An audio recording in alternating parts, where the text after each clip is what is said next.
Good morning and welcome to Daily Game Design. There's so many things going on. Actually, yesterday I did not stream, and I think it's probably the reason that I didn't realize it was St. Patrick's Day until I went to the game store. I was there. I was there in the afternoon. Actually, there's some really cool stuff going on. But I was near. Or I stopped into Armchair yesterday afternoon, and I just kind of was chatting with some of the guys playing Magic, and then at some point, I pointed out that something was green, and then the guy's like, "Yeah, it's St. Patrick's Day," and I hadn't put that together at all. And my thinking is that if I had updated the date yesterday for my stream, I would have caught that it was 3/17. But today is 3/18. And anyway, hey Francisco, what are your projects for the day? Well, so I felt a little bit silly because I don't know, my family's, at least part of my background is Irish, and my grandfather, still has family over there, and so it used to be like a really big thing, like culturally for my family. In Buffalo, they're really excited about St. Patrick's Day, and so we'd celebrate that. I actually have a couple of classic photos.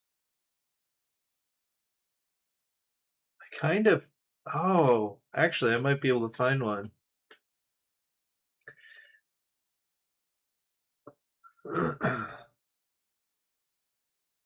I think it's a profile photo.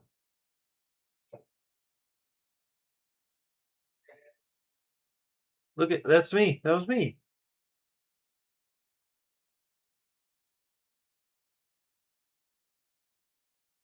And Andrew, so fast.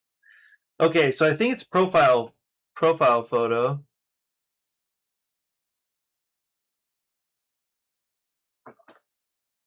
I wonder. No, that is definitely me. Oh. How do I get to? What are your projects for the day? Well, so I felt. Wow, is it really stuttery?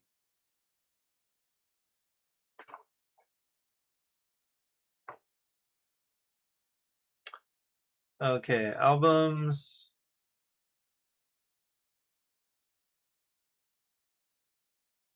Might be in here.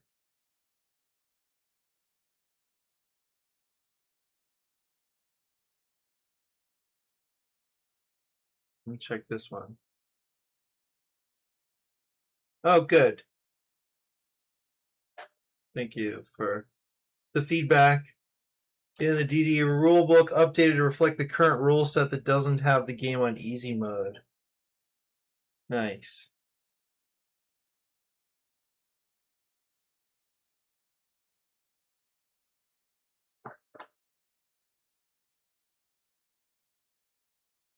Where has the time gone, Francisco? Where has the time gone? Here it is.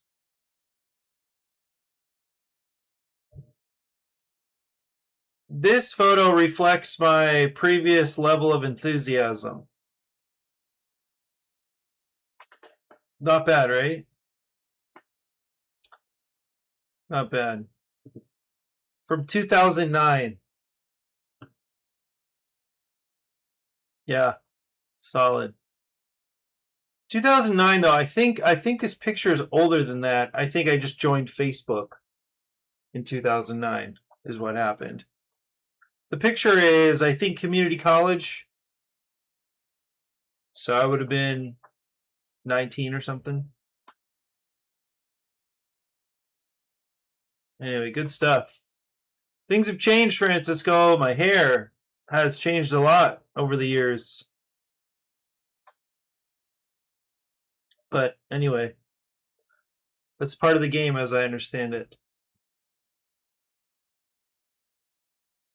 Well, the reason I actually was in the area of Armchair yesterday is I was finally had a meeting with my friend Jack Jack is a cool guy, local game designer, doing like really interesting work with different nonprofits.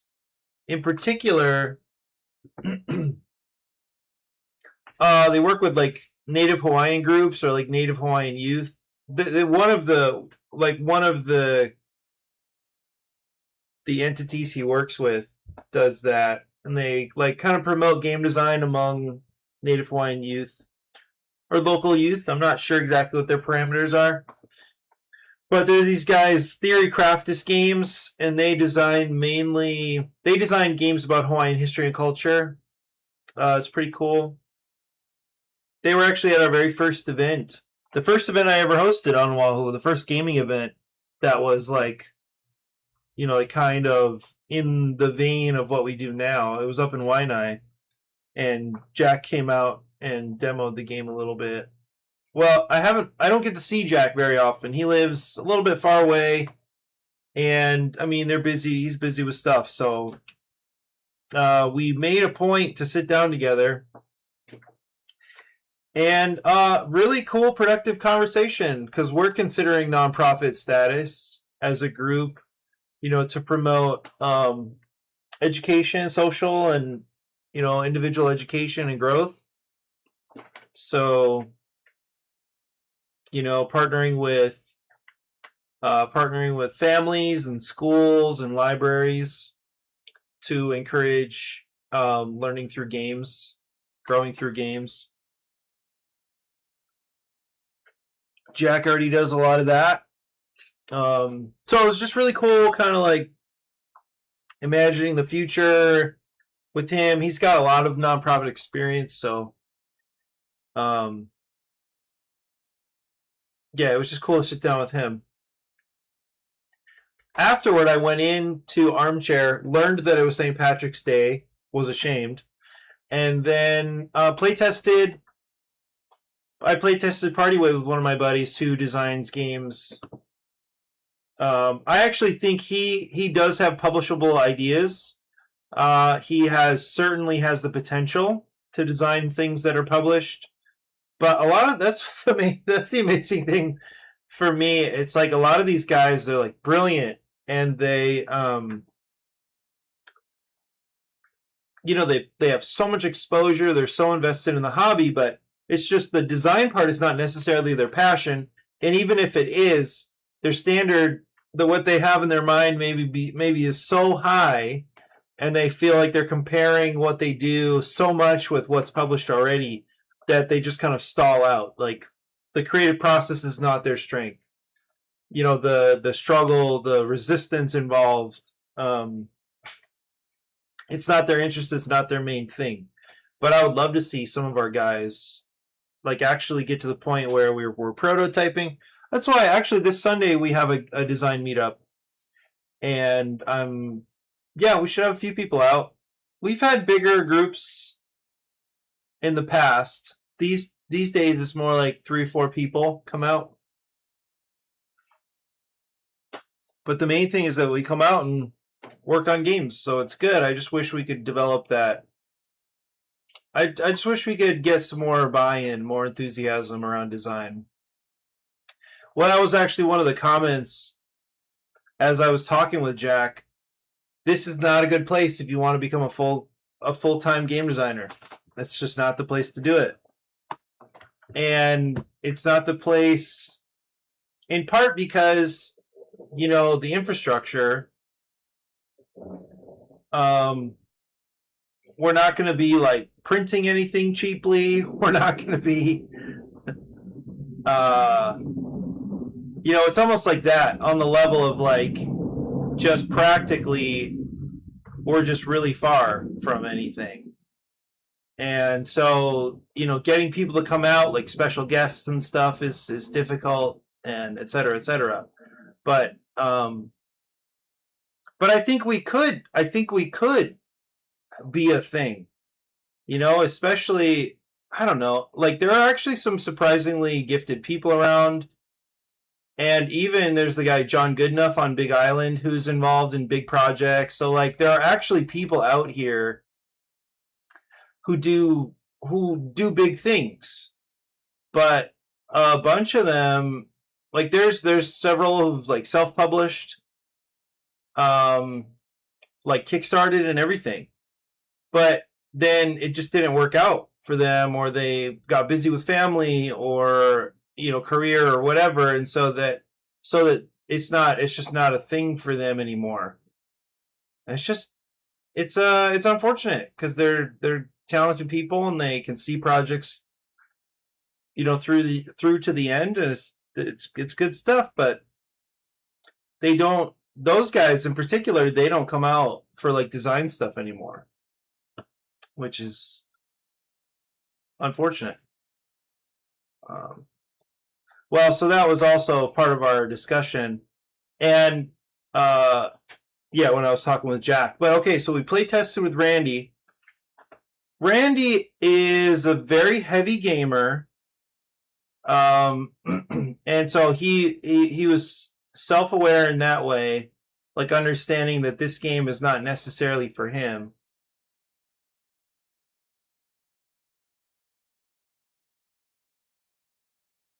Yeah, Pod Fade, when they were great shows. Is that a term that you have heard before, or did you just invent something? Pod Fade?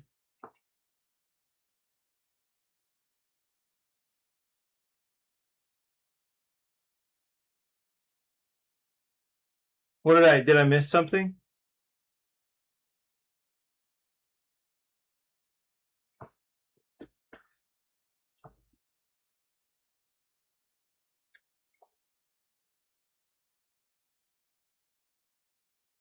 You got to remember, Francisco, I'm very much a simple. Ah, that's right. Yes, a big gamer. That's right.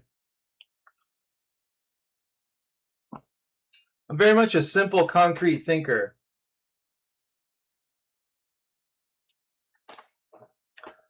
Let's see.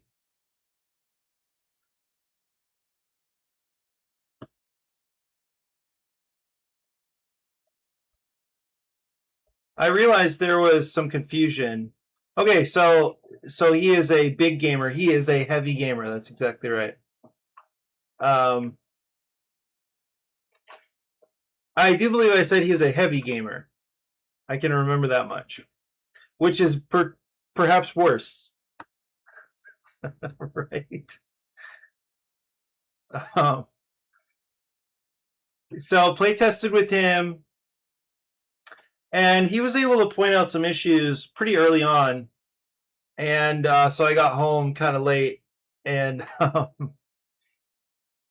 I went for games at other realms, and then went to Armchair after. Got home around 9, and then sat down. No, you know what I did? I sat down and had some pickles. Pickles and something else. What was that? Can't remember. So after the playtest, I acknowledged a few things about the design, and then just sat down with those kind of running through my mind, and had another look here. I'll give you one example right away. It's worse. There's just confusion about how the dice placement worked at the start of the game, because I had marked, here's the older version. It seems the only time that these numbers were useful. So some of this is just like UI stuff that I'm updating. Some of these were these numbers are only useful when you start a wave. After that, they're meaningless, and yet they're still there. So it seems there's no reason for that kind of confusion. So I'm working on another way of of illustrating the starting position. Another thing about this is that why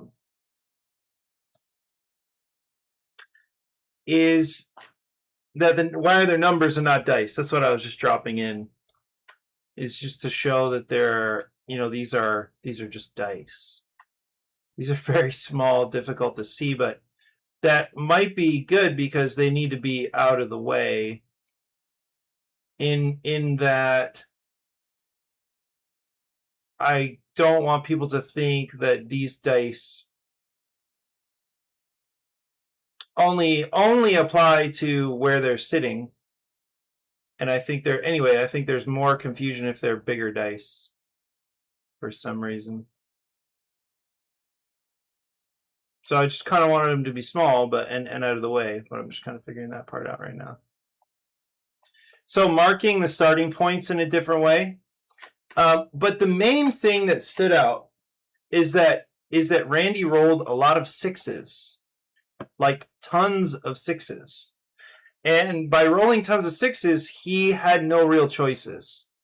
Because in the game, sixes are always good. Yes, sixes are always good. The more sixes you roll, the longer you go. There's no risk at all. There's no... You definitely take a six when you can. And as long as you keep rolling sixes, you're just like, you're in good shape.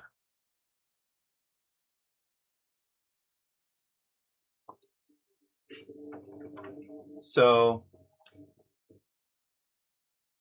wanted to do something to address that. But it's a big problem because that was the system. Like fundamentally, that was the system. You can place dice that are equal to or lesser than the die closest to shore. I mean, as you continue rolling, you can only place dice that are equal to or lesser in value than that die. Well, that means they're like sixes are amazing because you have a ton of room. I don't see that necessarily as a problem because sixes, I mean, he just got lucky. At the same time, if you're starting a wave, and a six is always correct. If a six is always good, there's not a choice there. Not really. And so I tried out some different pressures. Like I tried, these dice. If these dice count down faster, then starting closer to shore is better. So there's that. And that is a real thing, and that changes throughout the game. Like there's an arc. So later in the game, it's less lucrative to land here at shore because the way that scoring works on shore is it's this die, whatever it is, this is the shore die, plus the die that you rolled in your color, and you add them together. So at the start of the game, these are sixes. Actually, I have it here. At the start of the game, these are sixes. So it could be a difference of 5 points. Well, it would be a difference of 5 points from the beginning of the game to the end of the game. So this spot is, worth about like a good score on a wave. Landing here early and getting the bonus of, or not, it's not a bonus, but getting the advantage of this being a six. That's a big deal. And then, depending on how many players are playing, I thought you would tick down, if it's 2 players and they just share these columns, like I was limiting the space that the players could move. And I was thinking that a 2-player game, it just ticks down 1 by 1. Whereas in a 3 to 4-player game, it ticks down by 2. So it drains faster. But I think we realized last night we should open it up a little more. Like at least for a 2-player game, we should have 2 dice, and we'll make them tick down faster. So at least there are some heavier pressures at the beginning to rush down, or you can still take your time and build out the bigger shapes and score more than one shape in a wave. So you can do that. Well, okay, so that was one type of pressure we could use. It's here. in other words, it might not always be optimal to take a 6, but when it's not, then it's almost like it's obvious, it's nearly obviously optimal to take something other than a 6. So at the very start of the game, maybe it would have been best on this sheet right here, maybe it would have been best to always take a 3. And that's also not interesting if it's always best to do something. Right? So 6s are always good. That was a problem.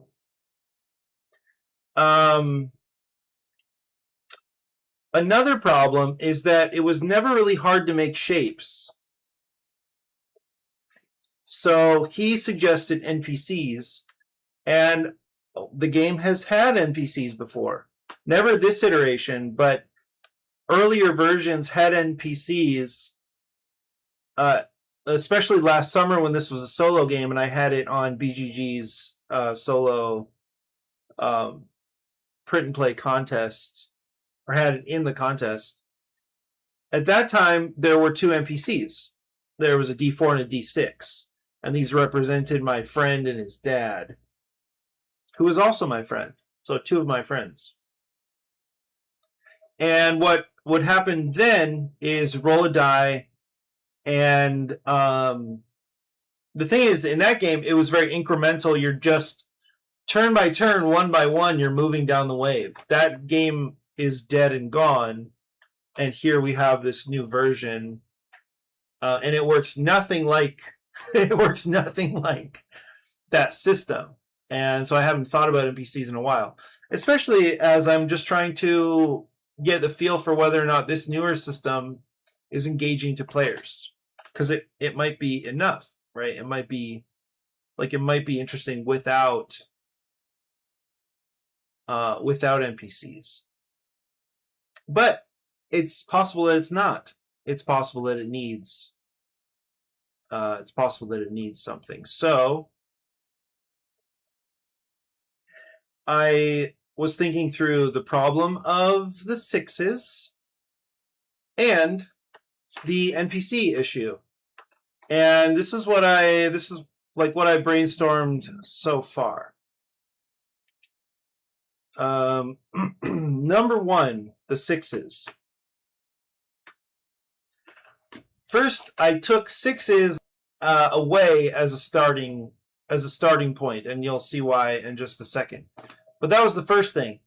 To solve the problem of the 6s, I just made it impossible to play 6s. So there's that.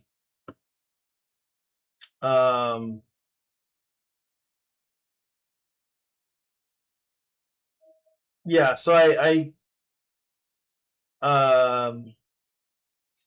made it impossible to play 6s. Made it against the rules to play 6s. So 6s can no longer be a problem. That's one way to solve it. Okay, another way that I'm going to solve this is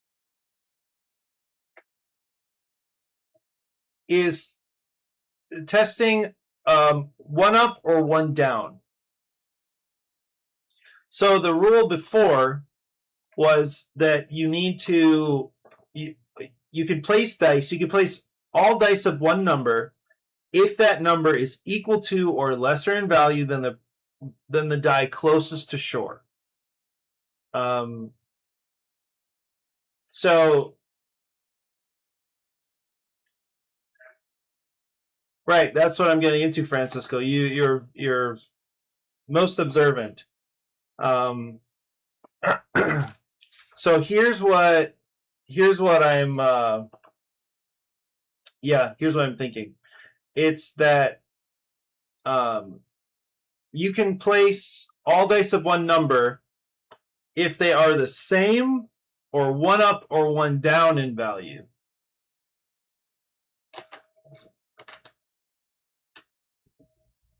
So here's what we have as a situation.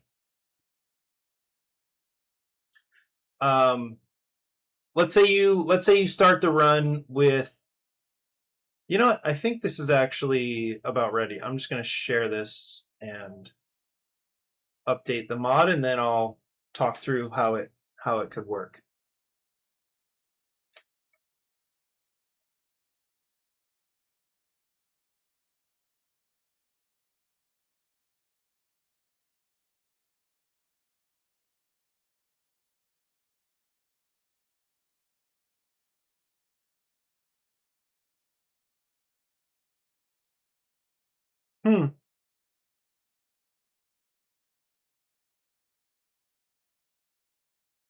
Kind of stare a little bit.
What you're about to get at, I'm not sensing the theme in it, but have an idea for speaking to that. But I may be way off, so we'll wait to see.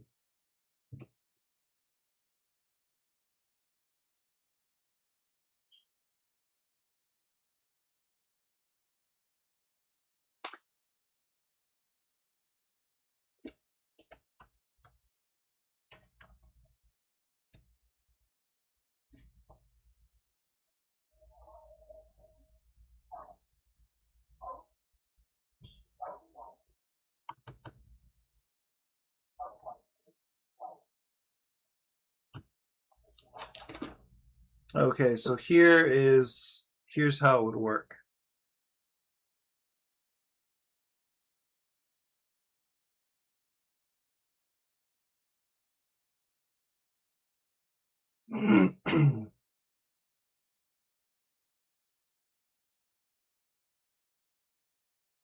Whoa, wait a minute. I've never seen that option. I think they're working on an update. I don't look at that very often, but I've never seen an option there.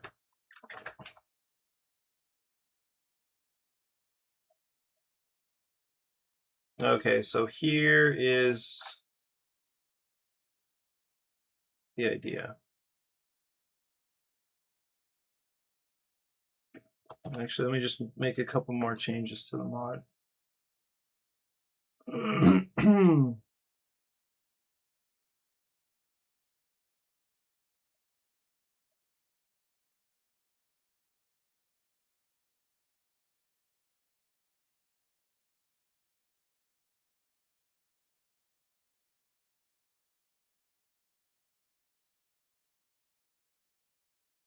Okay, so actually I'll put these over here, roll these dice. Okay, so here I can place the 5 right here. Cannot place the 1, but I'll roll again. And now I can place the numbers 1 up or 1 down from the 5. So I can place these 2 6s, or I can place this 4. The trouble with placing 6s is that there's obviously nothing 1 up.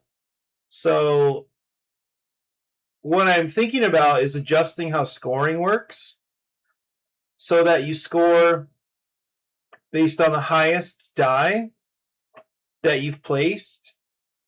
So you're still trying to make shapes, but now I have to roll a 5, otherwise Oh, sorry, or a 6. So a 6 still works here.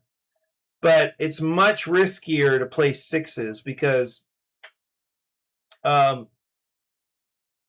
it's going to be a lot easier. You can only roll 2 numbers, so you have a 1/3 chance rather than a 50-50, a 1/2 chance. Oh, sorry, 1 in 2 chance. This is a now 1 in 3 chance.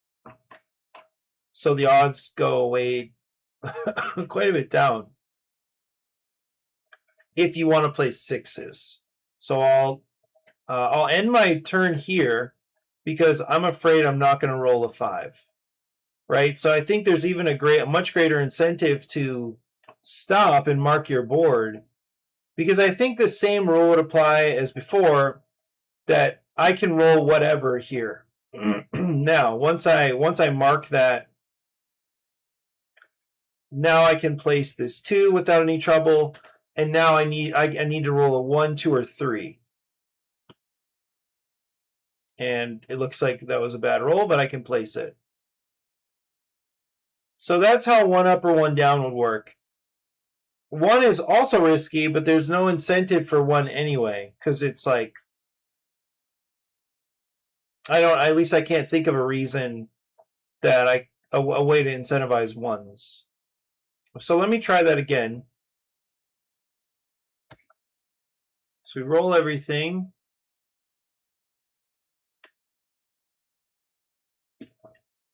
So 5s are best. They're still farthest away from the shore dice, so it's going to take you the longest to get there. So actually what we could do is place a 4 here. I don't know what happens if we place a 4. Hopefully we get... Oh! That can happen. So we can make another shape. Another thing that I found that has been very confusing for people is that they... Oh, so what would be ideal here is if I rolled 1, 5 and then in the end rolled 1, 6. That would be dreamy. But anyway, one of these has to be... Yeah, these dice have to be a 3, 4, or 5. And I feel good about that. With 2 dice... Okay, so 4. And I could risk it, finish the wave, score this, score my... Let's say that this one is in my hand. Oh, this is actually not the shape. This is the shape. So I can't score. I can't score anyway. So I'm wondering... Oh, no, I have to stop. No, I don't have to stop. Okay, but this would make me fall off the wave because it was not a 3, 4, or 5. But let's say it was a 3. So I could place here. I would score, let's say this card was in my hand. I would score these dice. The thing that has been very confusing is I've been saying that you need to match the shape on the game board. You need to build this shape with your dice, but those dice need to be behind your surfboard. So what most players seem to do, and this makes sense, is that they see this shape, they make the shape right here, and then they think if they do this, they can score this card. That is not the case. They have to do this and then score the card. Because the idea is that you can score a card when the dice that you pull off of the board match the shape. So that's the very confusing part.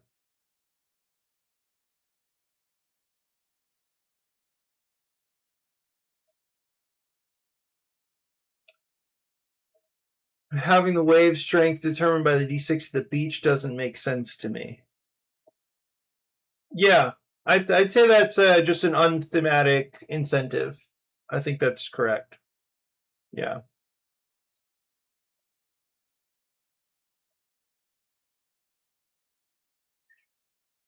Yeah, it does inflate the score.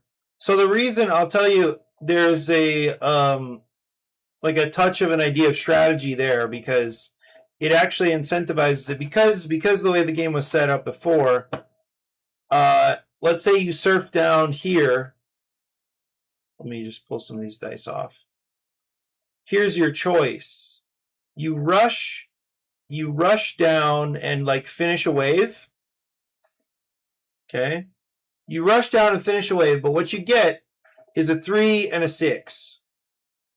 Okay, because remember, you can only place dice that are equal to or lesser in value than this one. Ignoring this surfboard. So let's say the board is here. Okay, so you roll a 4. Okay. Your highest die was a 4. Then you roll, and you didn't roll any 4s. You rolled like 2 3s, a 1, and a 2. Or maybe you rolled a 5. So you can't place the 5. And the 1 is no good, so you rolled these 2 3s. Whereas, if you had stopped, let's say you end your turn and stop here, now you have a chance to roll a 6. And so by stopping, by slowing down and letting another player potentially fly in and scoop those points, you have a chance to score really big. So that's the idea. 3 other d6 that are rolled at the start, and these are the starting wave strengths. You can do your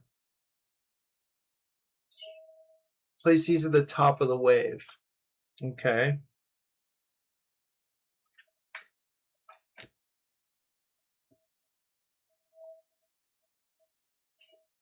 By the way, I don't know how much. I don't mean to check your surfing experience, but waves, you're right that they lose energy. Technically, they lose energy when they as they approach the shore. However, that doesn't mean they get smaller. So it depends on how shallow it gets and how fast. So your experience of a wave, even as it's losing energy, is that the wave can actually grow when it hits the shore. So you can actually picture, like, that's why a wave lifts up and crashes, because it hits that. Even though the energy is diminishing, if it diminishes really quickly, the surfer, all that water lifts up, so the surfer actually experiences the wave growing. So what happens? Let's say this game was based on is Kiwalos, and yeah, I imagine you got your phone in one hand, you got your shaka in another hand, and you're just cruising out on the waves. I like it. So at Kiwalos, what's interesting is there's the outside break, like, so you can surf outside, you can surf inside, and what'll happen is the water hits a reef, and that wave stands up and starts to break.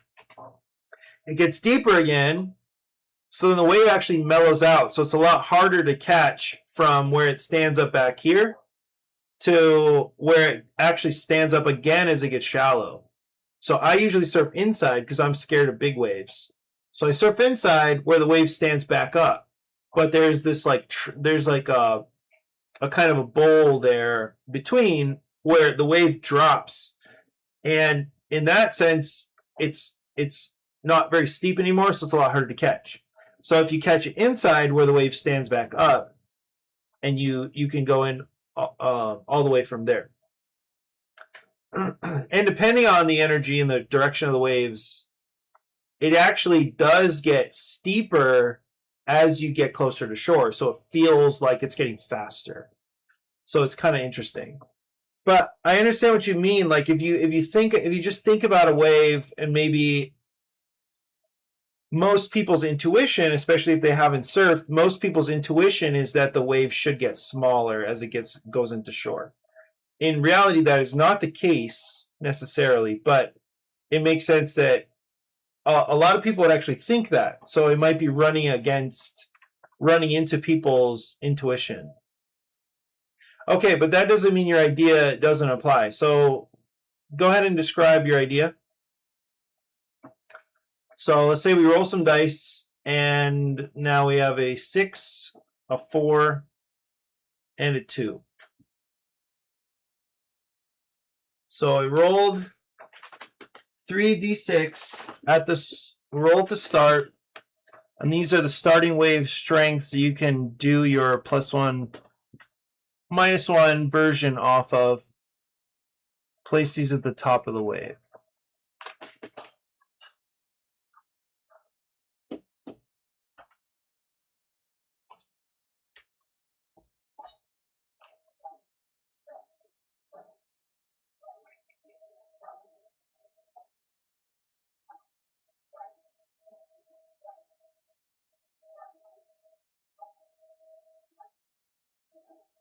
Well, what about this? I mean, now I'm looking at this, and if we have a dice sandwich, if we have dice on the shore and dice out in the ocean, why not just add another one?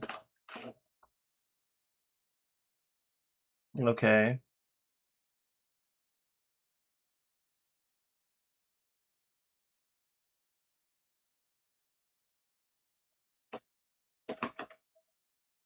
Okay. And now what? So do I have to start all the way out here? Or can I start inside somewhere? So like normally I'd be able to place a 4 like in this column, for example.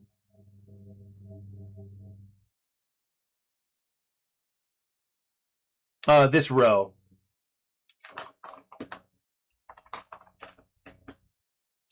Or I could even start the wave right here with a 2.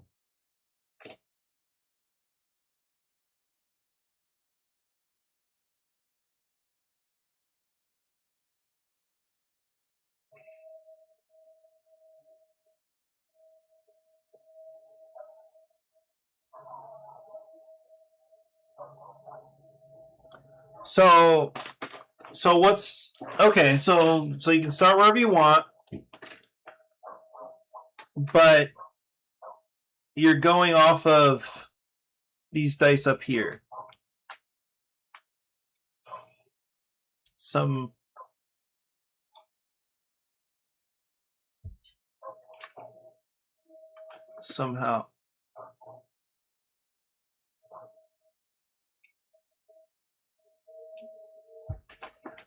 It could be that these dice start somewhere. 1, 2, 3, 4, 5, 6. No.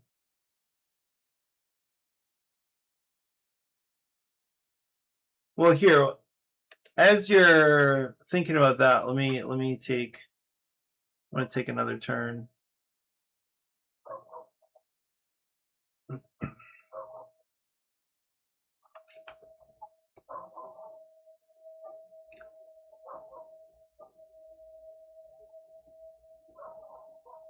Okay.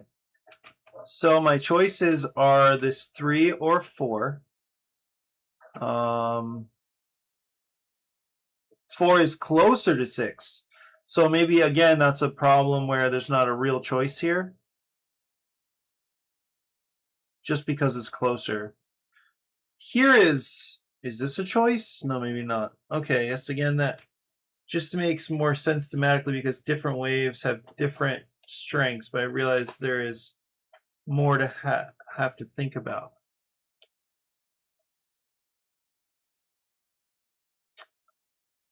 I'm not quite following. Is this...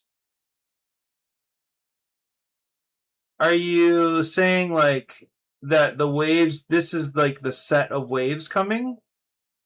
Is it kind of like that? Or is it... I don't know how you start. Like, where do you start? And what dice are you allowed to use when you start? Let's say for some reason I want to start in this column with the 4. What do I do?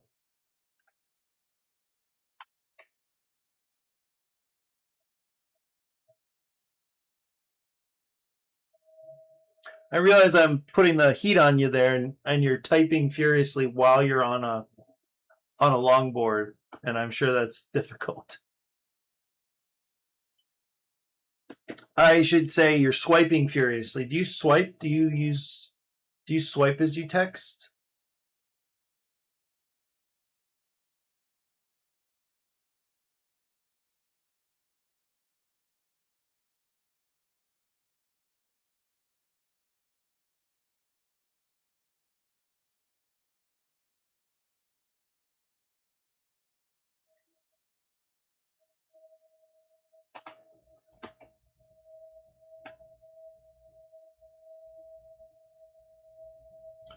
So in column 4, with the 4 you roll, you can only place 3, 4, 5.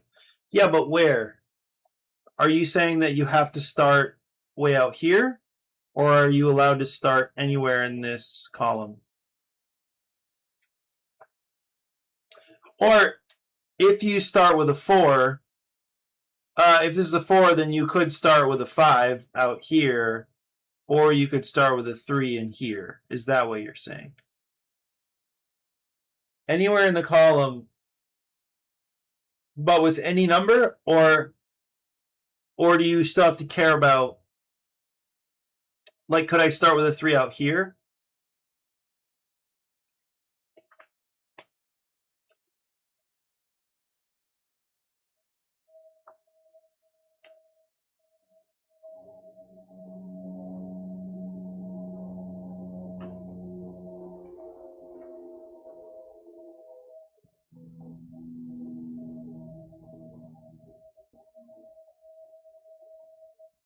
Anywhere in the column as long as it is a 3, 4, 5. I'll tell you right now, that sounds difficult to describe.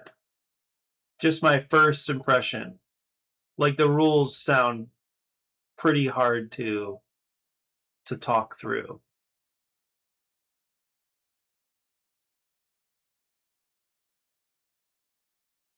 But let me try. Okay, so so we roll these power dice,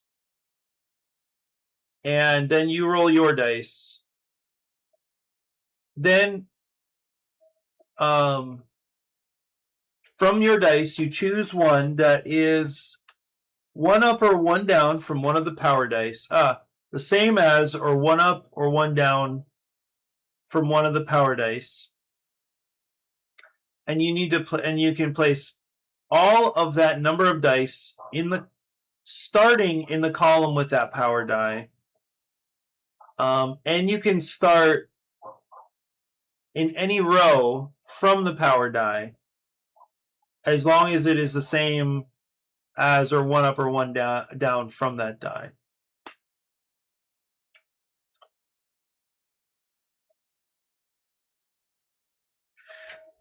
I'm not sure what do we gain there? Like, what's the main advantage of working toward a system like this?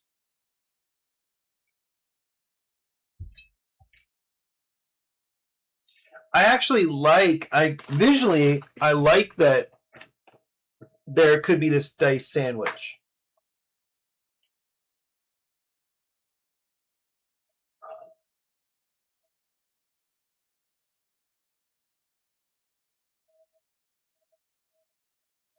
Yeah, I think it's theme is a tough thing to process here in general because there's already very little theme.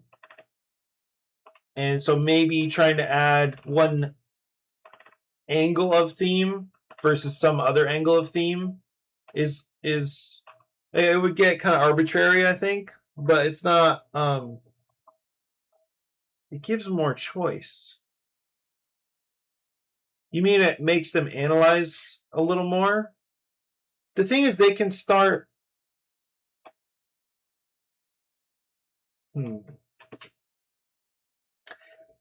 I feel like there is something to this idea of having dice at the top of the wave. I feel like that's true. I'm just not sure I see it yet. Because what could be the case is we just abandon the idea that you could start anywhere in the column. So that'd be the first thing to test. Let's say we roll the dice, and starting from left to right, we place them in order of strength. Okay. I don't know why you would ever start over here at the 1, but you could. But let's say I do.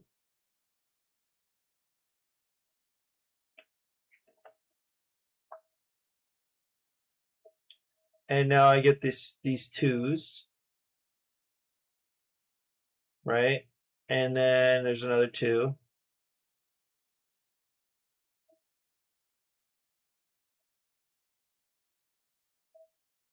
Okay. And maybe I mark here and score the shape and pull these off.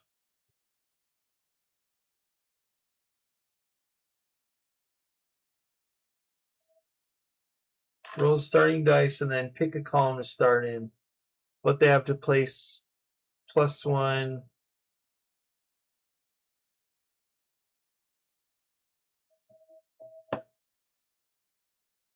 What they have to place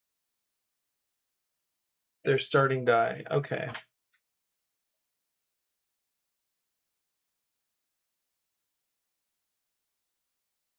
So it could be that everybody at the start of the round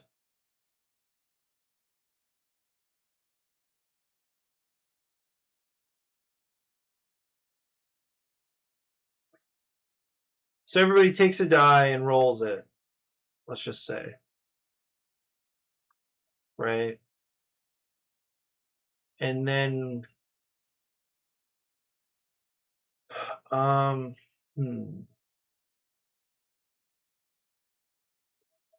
wait, so these are still here. Let's say these are still here.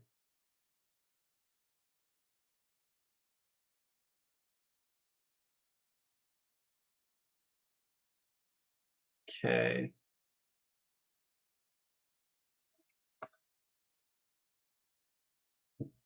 Okay, now everybody rolls. Is this kind of what you're saying? And then in turn order, let's say starting with yellow, we place. It's possible there'd be no placement location. Like these ones, right? Like once this gets used, there's no place for this 2. Okay, because this guy goes here. And now there's no place for this 3.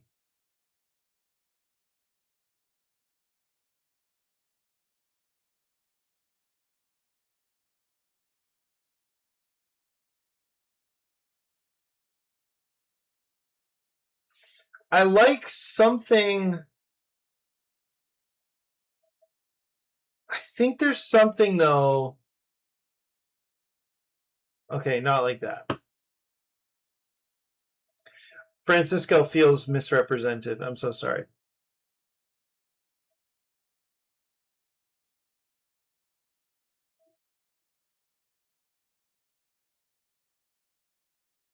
Wow, this hour has flown by. I was actually going to show you some of the. Did I make any tweaks since the starting token, the inspired idea of the starting movement tokens? I don't think so. So there's nothing really new there except to start that playtest. The red dice are not there. They're replaced by each player's starting dice.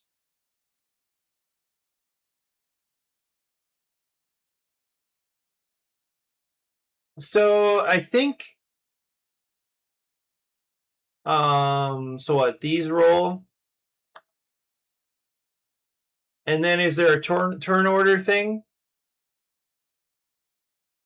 Or do I just roll? Everybody rolls their dice?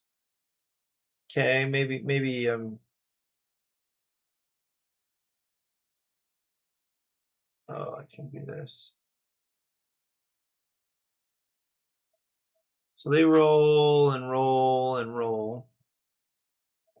Now I'm wondering if we're going back to an idea I had, or that we kind of tried out for a little while, where you just kind of everybody takes a turn, rolls, and the lowest roll goes first. Okay. Yikes. I would probably. Well, anyway, let's just pick. Somebody goes first, because I wouldn't want to make them count these dice. That would be sad. Actually, that was feedback I gave to another dice game recently.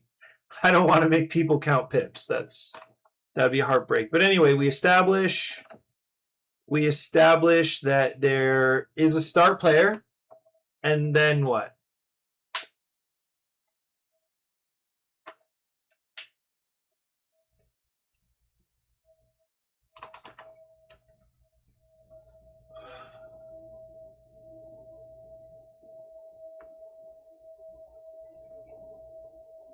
Let me try again. Okay.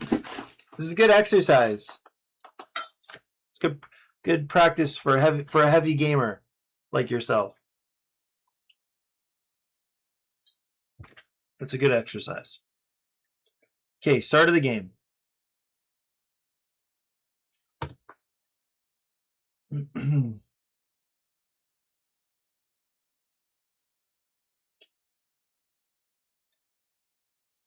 Okay. 2 dice.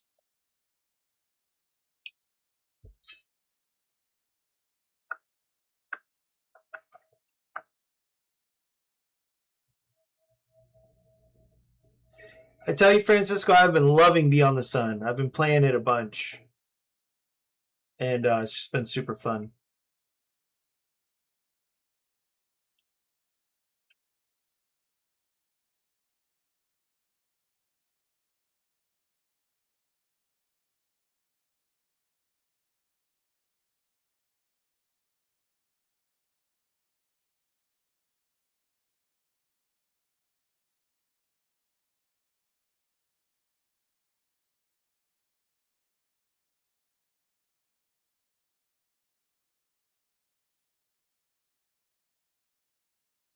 Okay. Then each player picks a wave strength they want to start with. This is the picking one of the 2 dice they personally. This is them picking. Okay. Each player shows the die they picked. The player with the lowest dice they're using gets to place this starting dice first.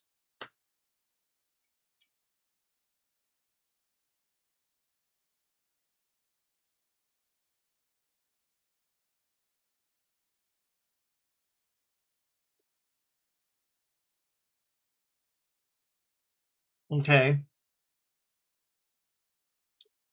Yep, so they pick a column.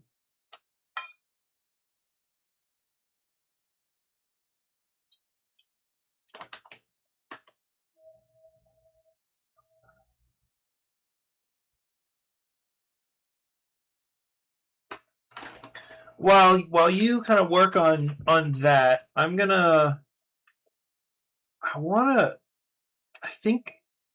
I think there could be something to this.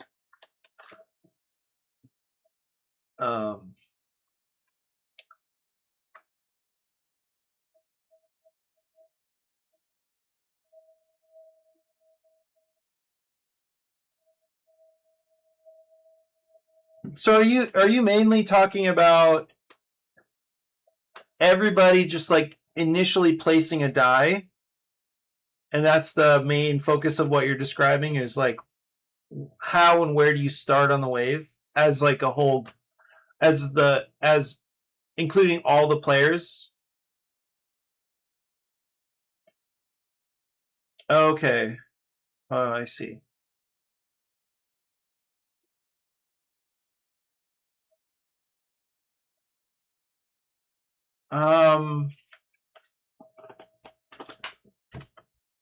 That kind of reminds me of.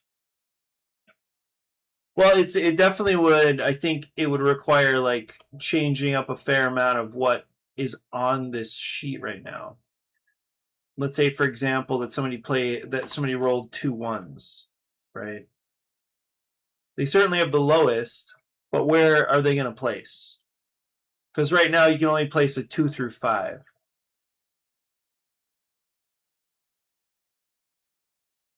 Got it. I think initial placement should be really, really simple and probably not like a phase. You know, just kind of get going, like everybody just on your turn, roll a die, get on the wave. But that's my feeling is we don't necessarily need to like everybody stop, roll a couple of dice, right? Or everybody stop, roll a die, compare. I think moving into more of a phase mode like that is a risk, but the idea you sparked, I would like to kind of play with a little bit, and that is the concept of sets, because that's interesting as that could add an element of flavor, and I wonder what it could be. Because the waves coming in at different strengths, I wonder if it'd be interesting to try to represent that. So, in other words, like a preview of the waves that are coming, or like this 6 means something, and then this 1 means something, and then this 5 means something. So maybe these would have to be different colors or something, because I'm wondering about the order. Or it could be like,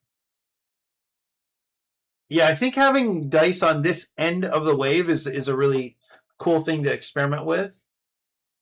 And this is why in brainstorming, all ideas are good ideas.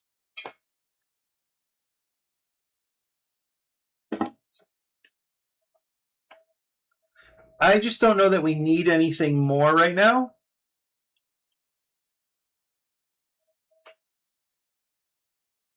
Let's see. Oh, nice. Okay, good. That's perfect. Okay. Where's your Shaka though? That's what I want to know. That was very well done. Very well done. It's a very compelling photo of you there. You look happy and slightly uncomfortable. That's fantastic.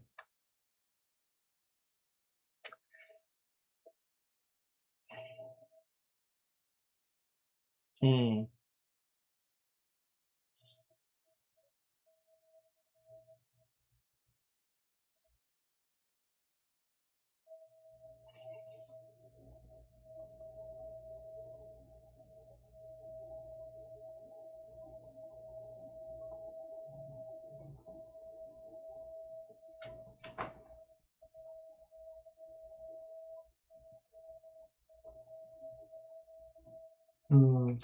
Okay.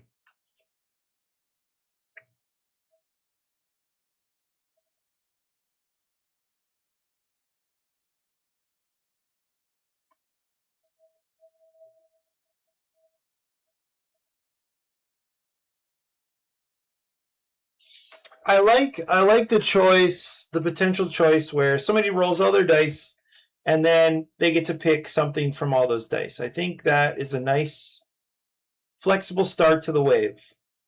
Where do they put their dice? What dice are they allowed to place? Because what I was thinking about was, let's say this is the wave that's coming in. That would mean you can only place 5s. What if you don't roll any 5s? You know, or I guess you could place a 6 or a 5. But where do you place them? I feel like there could be adding some weird complexity. Because I do think this is neat that like these are the waves that are kind of marching in, right? And that's very real. So you have people out, out on their waiting on their boards. Everybody's like sitting up on their board, looking out on the horizon for the waves. You see the waves coming, and then you know, somebody's ready to take off. They're on their board and they catch that wave, and then, you know, everybody sees these waves coming, which is kind of cool. And that would reintroduce some theme, is if we saw these waves coming. And but how to use these?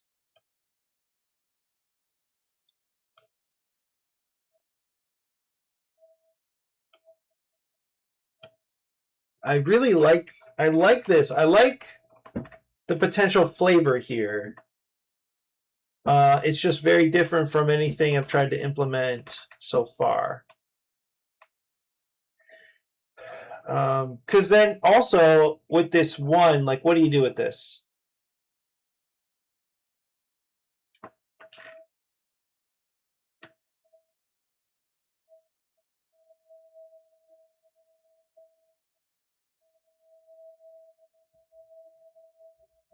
Well, this is replacing the numbers that were written right in the columns.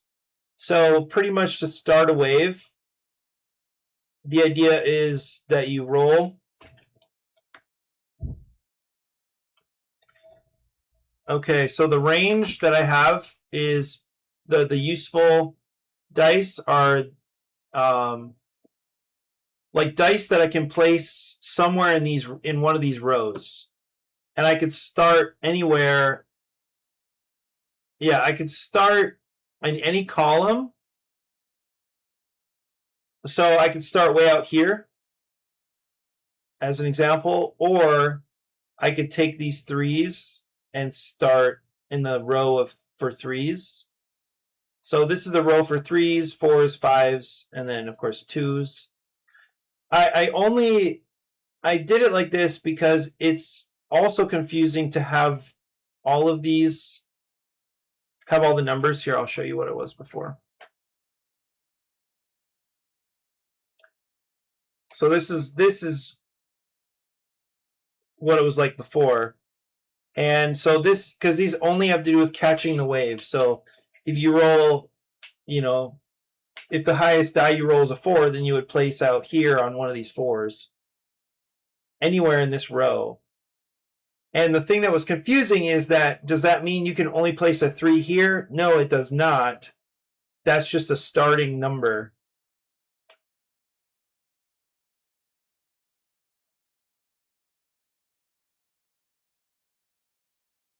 I think it's nice to give players some direction about where they place. I think that's kind of important, and maybe that's what I felt I wasn't getting from this idea. Like, so if this is a 5 or whatever, then you can place a 4, 5, or 6 anywhere. I think that is too open. Because then you have players wondering, like, why would I place a 5? Why would I place a 5 back here? Or why would I place a 5 up here? And I think you would pretty much always get either this end of the wave, inside or outside. And maybe that's not bad. Maybe that's it. Maybe they choose to surf inside or outside. But I think that's more rules explanation than people might want. Oh, but that is an interesting idea. Well, let me see about that. Okay, so let's say the wave is a 5. Now ignore the 4, this row, and this row. Just ignore these. So there could be an outside wave and an inside wave, just like Kiwalo's.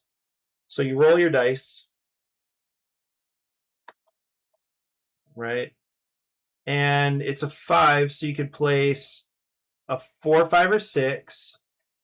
And you could decide to start back here, or you could start maybe here. I don't know if this is too close. It might be too close.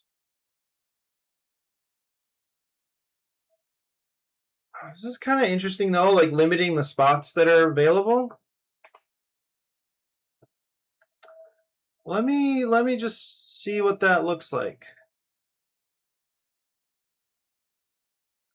So these would go away. Actually, I do kind of like getting rid of these numbers. And then, yeah, let me get rid of this for a second. And so these would go away. And these would go away.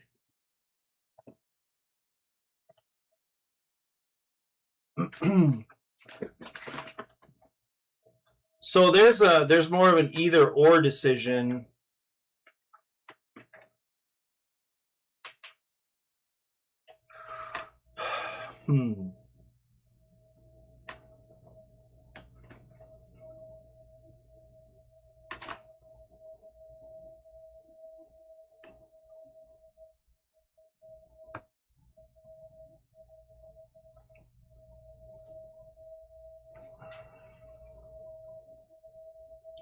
Let me try this. If you want to start close to the shore, you have to roll an exact number to start, but the further back you start, the more flexibility you have with the number you start with. I mean, I think my filter is pretty high right now for like complexity.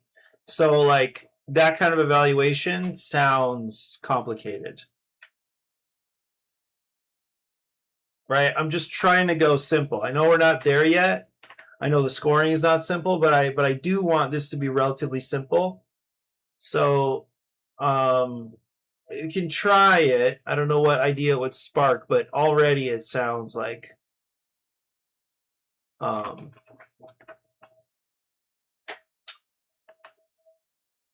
yeah.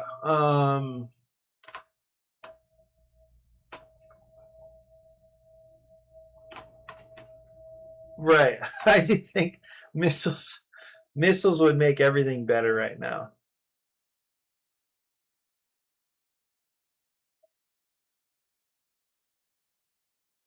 So we could just be surfing like battleships. I feel like that could be interesting. Okay, so I'm gonna do this. Oh, how do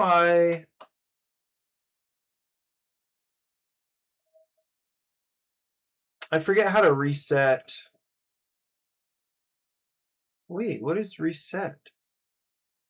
Ah, okay, it took away the states, which is exactly what I was like interested in.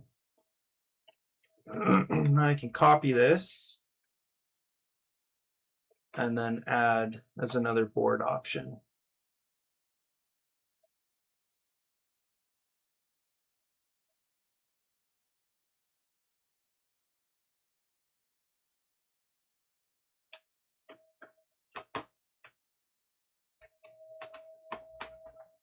You know what, Francisco? I think it's a good thing to, like, it's really nice to be able to like brainstorm systems, like to just imagine a lot of different systems. Actually, I'll be right back.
We'll clear these off.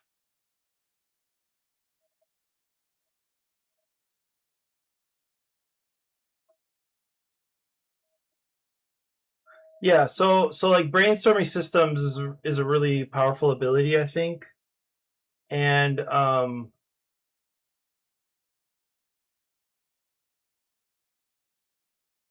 I do very much enjoy thinking through like as many possibilities as I can. I think where I'm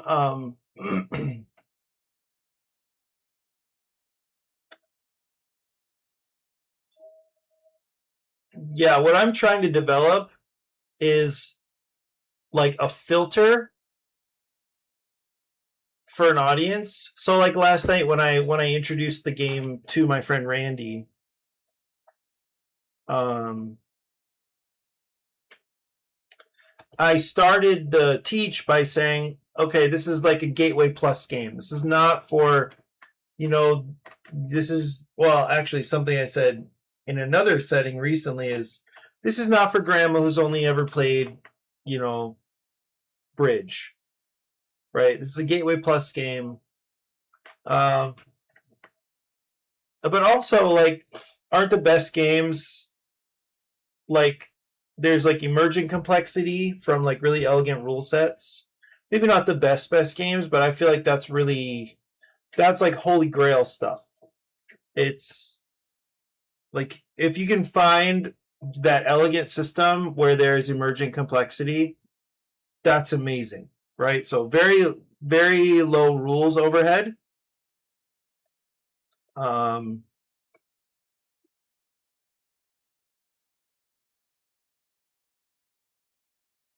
you know, because a lot of us I think add rules because we want players to feel pressure, and maybe we want them to feel the pressures that seem interesting to us, and maybe sometimes they do, but also maybe they never will. And I think it's so some of those more complex systems where you think if they see this card, if they notice how this rule works, then they'll really get it. You know, they'll really feel what we're trying to get them to feel. And I think that's right on some level.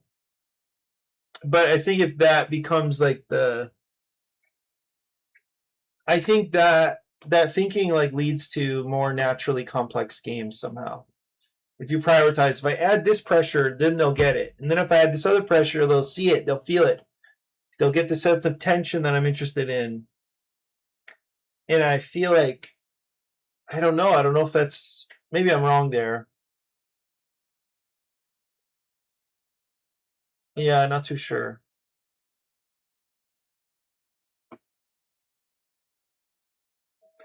Okay, so now we have a couple different boards to play around with. So let's say there is, you know, just a if there are just two options, can they roll? And here's the wave coming in. Um, so here's the first wave, and well, if this is the case, they're really telegraphing that the only thing they care about is rushing to. Huh.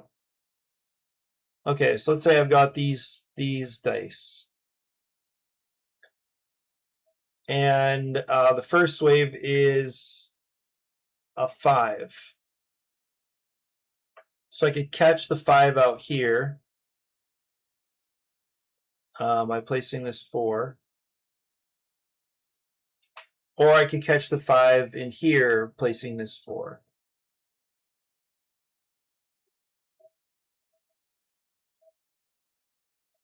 Yeah, so this kind of weirdly becomes dead space, except for the players that are interested in getting their shapes, in making shapes on the. Hmm.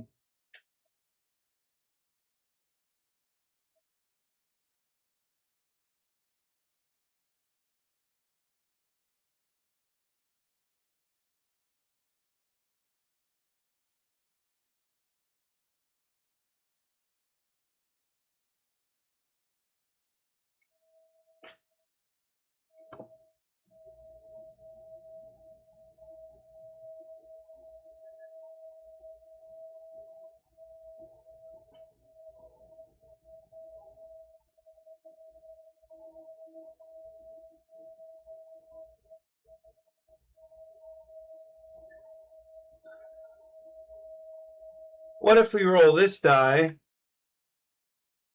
and we roll this die?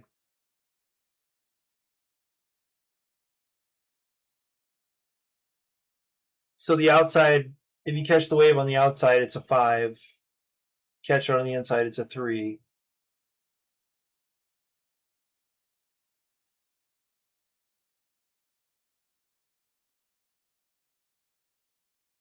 Because this is amazing. Like all these 3s. It's pretty awesome. So you can make a shape.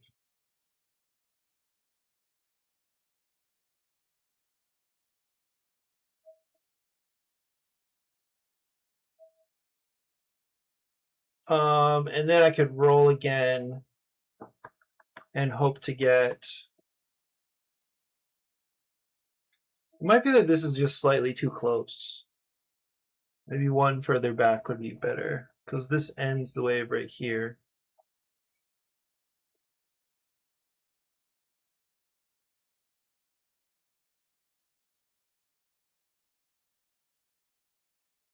It's a 2, it's one space different, but I still feel like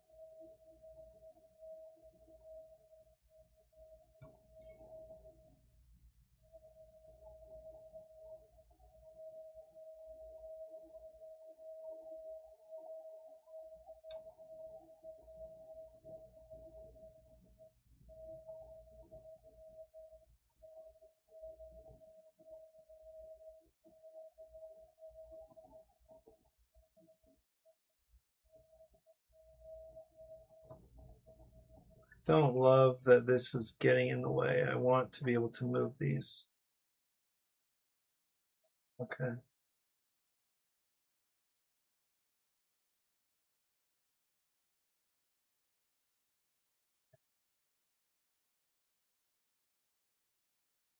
So even being one further out,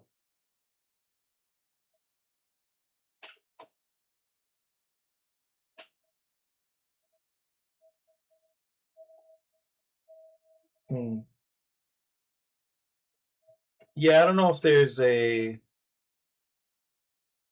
I can't tell just by looking at it if there's a meaningful choice. So let me download this guy.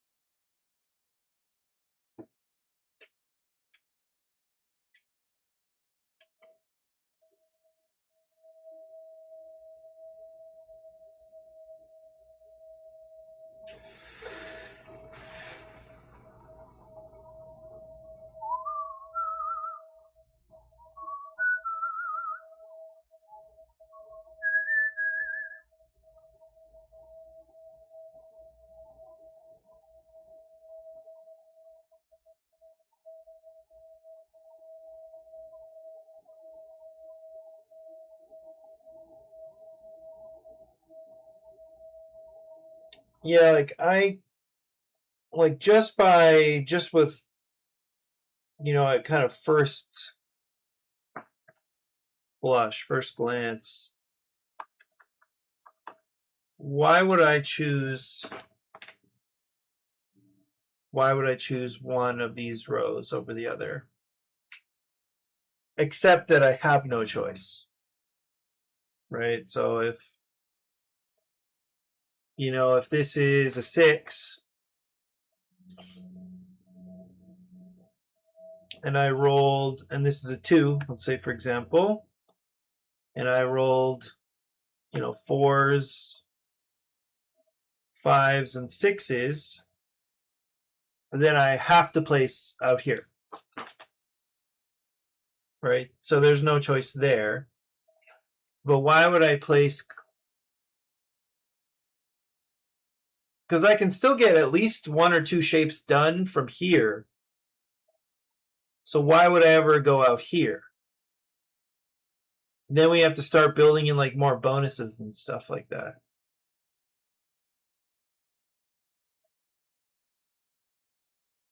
Or like what would the risk be for being out here? Like high risk, high reward stuff.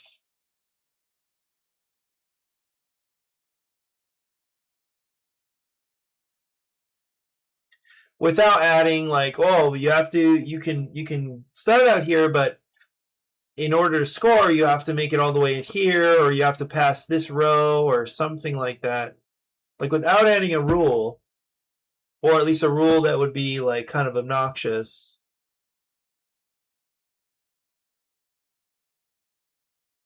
What do you? Yeah, what do you? Why would you place out there? Except that you had to.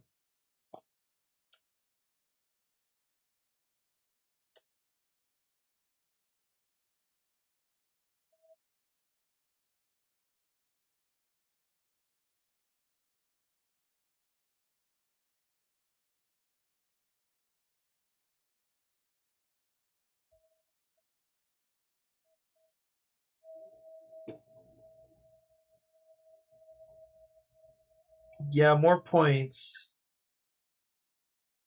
But then how would you track whether somebody started in the back or not? Like as you make shapes, you pull dice off. Like there aren't enough dice. So like you eventually, let's say even though you started back here, eventually you're gonna get into the middle here and then wipe off these dice. Oh, maybe if the shape is in the back? Maybe if they score a shape in this area, those shapes are double the points. That would make sense to me.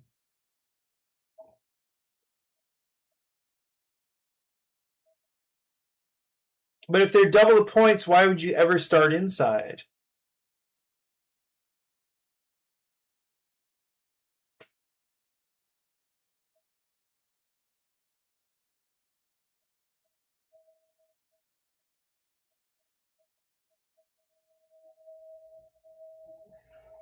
Hmm.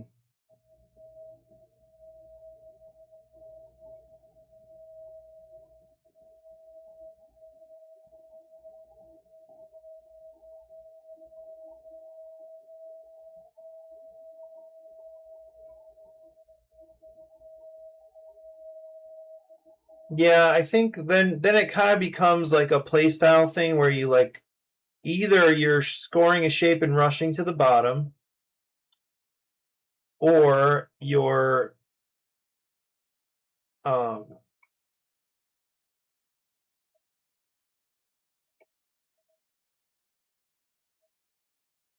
right. So here's maybe where the NPC thing comes in.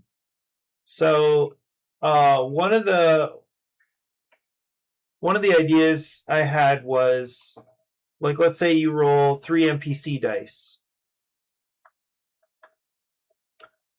Okay, and then let's say from left to right you place them. These are literally just stationary obstacles. That's all they're doing. Um yeah, that's all they're doing here is just getting in the way. And I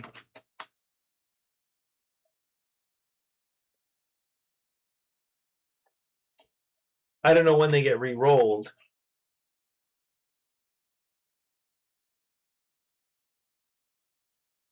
Maybe when somebody finishes a wave or something. That sounds like an added extra step that would feel unnecessary. Um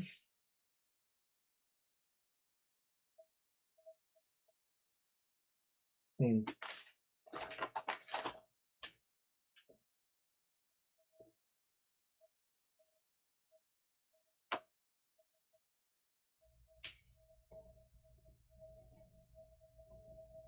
Also, when did these get re-rolled? Or when did they go away? Yeah, it's kind of weird with the rolling wave format. Like, it never really ends. You just kind of keep catching waves. So I kind of think having dice out here maybe is problematic because it just adds a step somewhere. So you have to...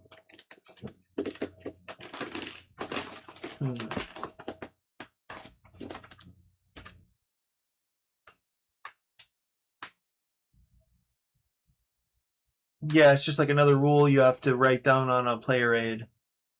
Okay, when somebody finishes a wave, now re-roll these dice, and yeah, I don't know about that. Yeah, let me table this idea. Table, interesting.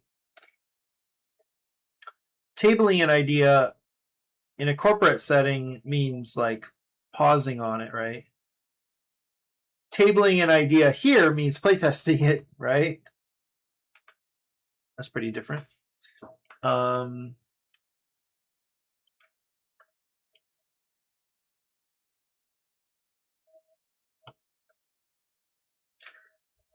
don't mind this idea of starting inside or outside, though.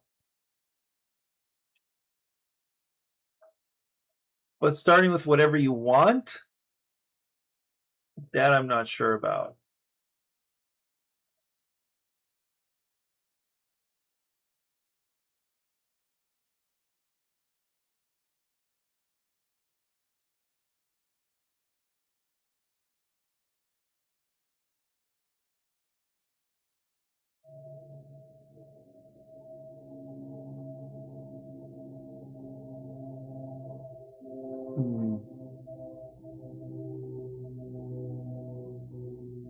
What if you could start with like twos and threes out here?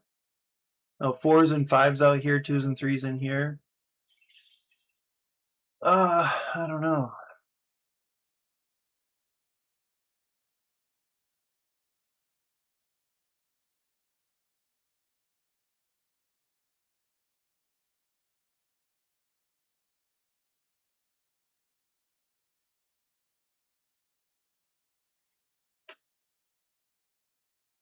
Hmm.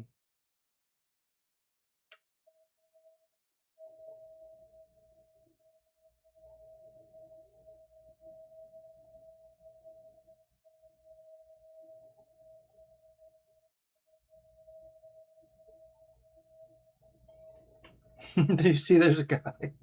Banger69 just joined the server. I know who that is. I feel like it's a kind of funny choice for the person I believe it is. Like, I don't know why they would have done that. Why they would have picked that as a name.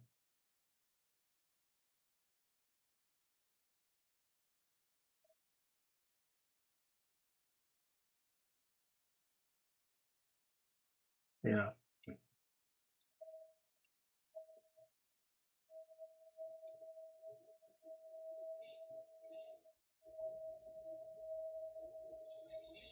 Hmm.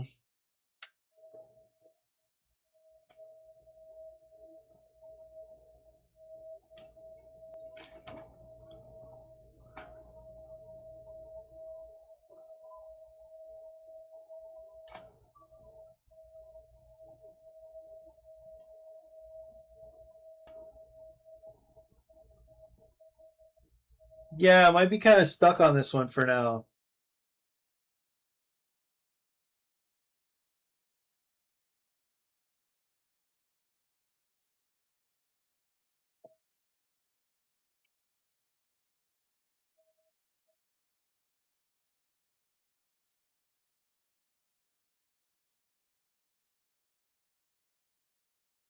Even with the original, I don't think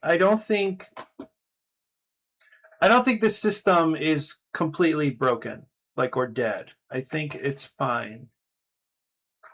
Like the one up or one down, choose where on the wave you're starting, and then go one up or one down or the same. I don't like that there are three options and that I have to list them like that. But I think it works. I think mechanically it works. And it's better than just the same or lower. I think it's better. Or it helps solve a couple of issues, I think. And it's not at all. I like how you. I like how you had the minus, equals, or plus. Just like throw that on the sheet somewhere here.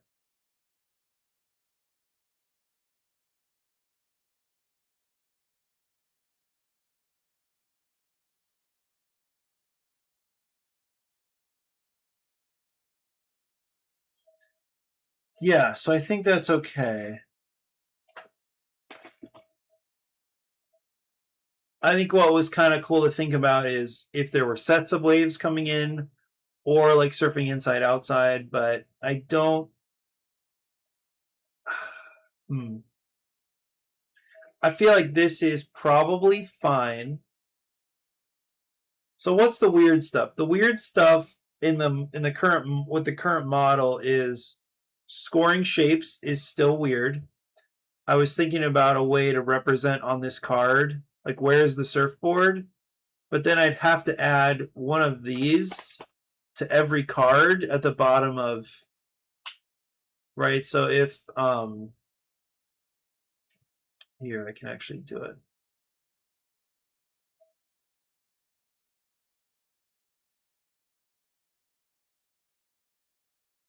Like I would feel the need to add one of these.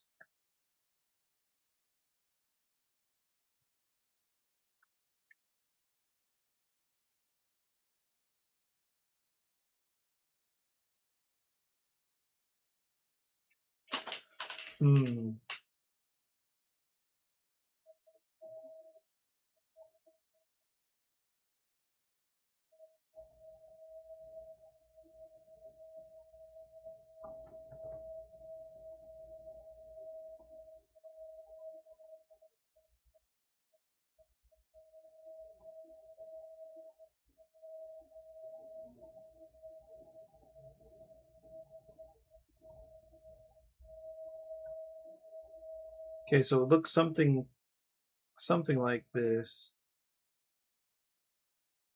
Get rid of.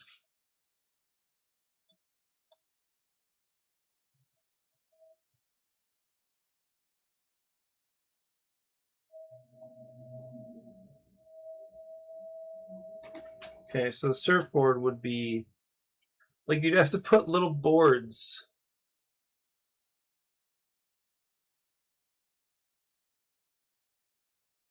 Because I admit it is confusing.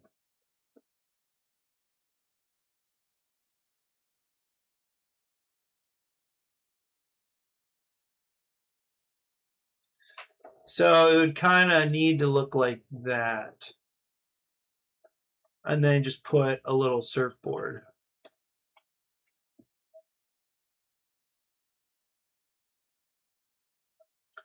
And I do not love the idea of having this added space.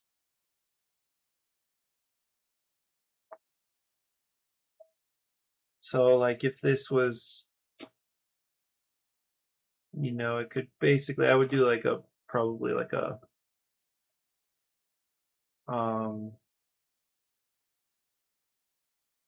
is it 135? Nope.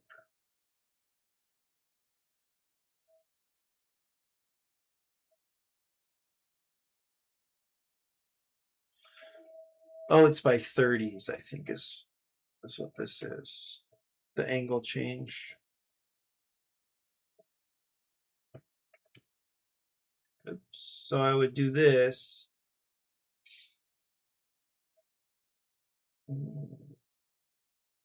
That didn't do what I was thinking it would.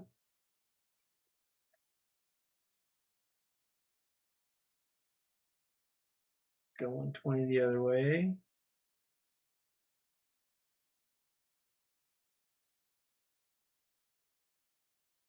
So like to imagine having to add all of this to every version of the shape. I think it's just not. It just feels like it wouldn't be worth it. But this is this is the case. Like, this is how it works. So you can be, you can be anywhere. Like, you make the shape with this dice, this shape with your dice, and then your surfboard needs to be, it could be anywhere over here, and then you score that shape. So I could do it. I don't love the idea, but I could do it.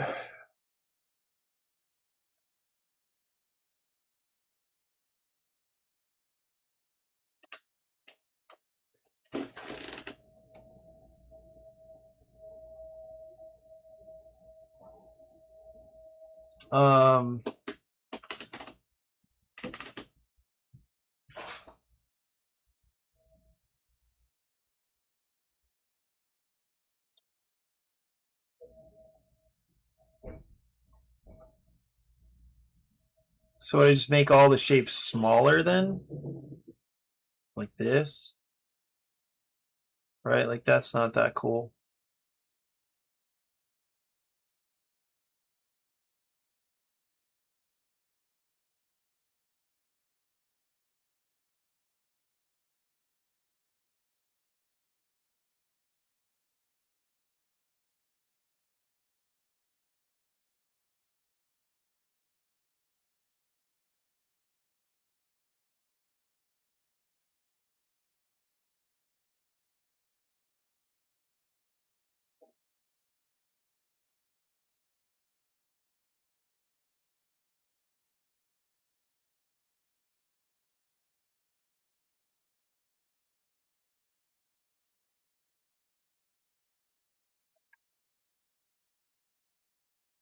So this is possible.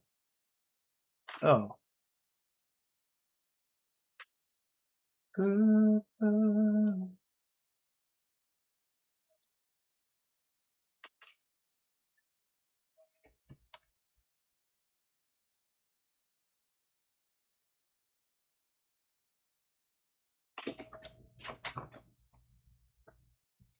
Does this look crazy? So to add that to every shape, it just takes up a lot of space.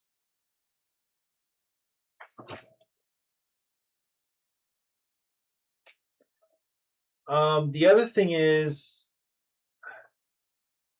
I think it's kind of important and so maybe worth it, because you do need to be able to clear dice off, right? You need to get them back. So it almost might be like this.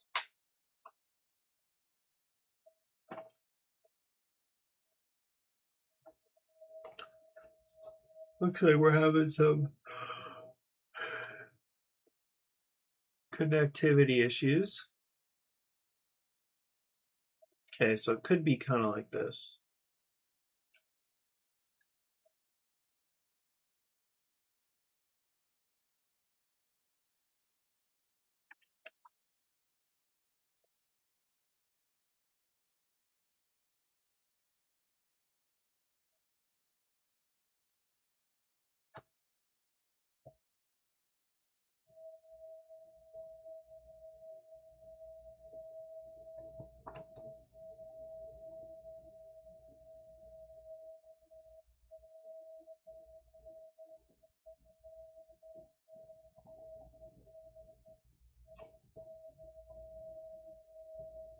So I think doing this actually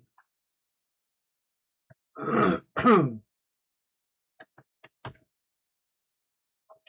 think it could help clarify the fact that you're taking dice off. I think that could help.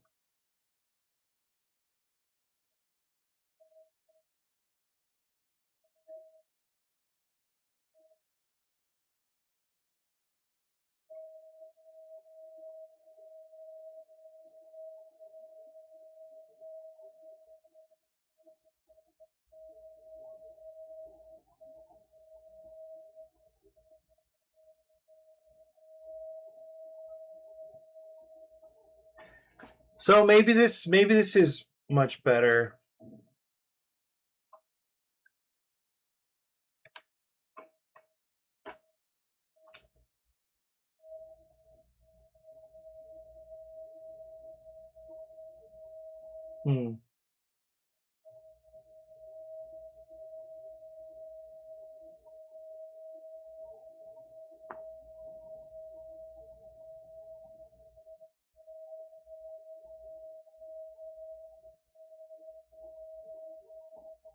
Oh, this doesn't need to be here anymore, I'm pretty sure.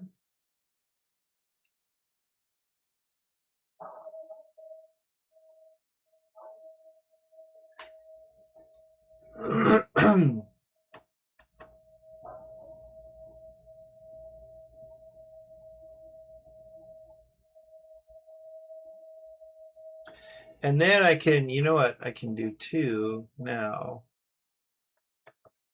is simplify this a little bit. And just say like the number of dice that, you know, that you have this, where this X is.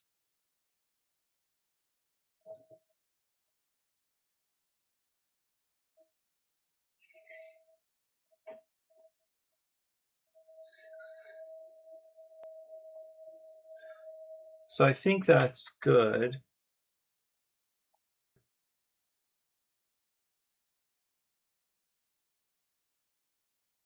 Anyway, I think that's it for me. Thanks for hanging out. Francisco, thanks for your ideas, as always. I feel like I made a little bit of progress, but this one's proving tricky again. Let's see if we can get it moving forward though.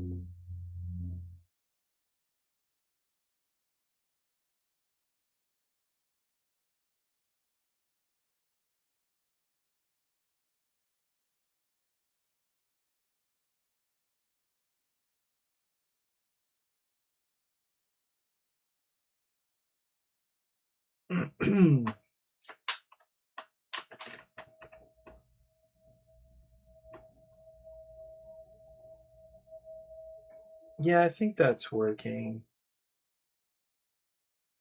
I'm gonna stick with this for now.